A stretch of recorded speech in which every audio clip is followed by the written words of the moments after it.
Welcome to another Bible study. Marriage is our topic. So we're going to start off with Genesis chapter 2, verse 23 and 24 about Eve being made from Adam's rib.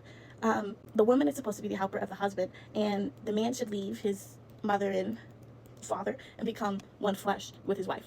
Now, in Matthew chapter 19, verses 4 through 8, it talks about how, because you are one flesh, divorce is looked down upon. Basically, it's saying, wherefore there are no more twain, but one flesh. Where therefore God hath joined, let not man put asunder, right? So basically saying that it is looked down upon, so you should really try to really look at who you marry.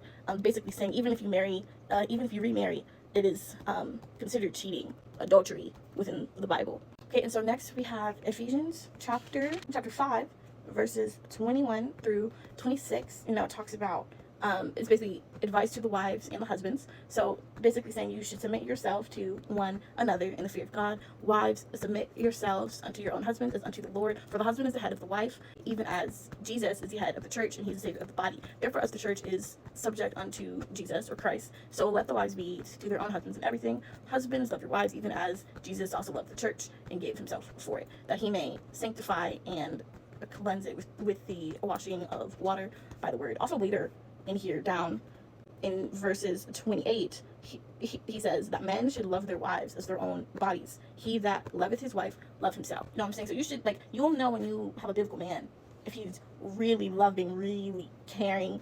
I do know that men, they can switch up, and you should really pray over each man that you get with if you're looking to marry.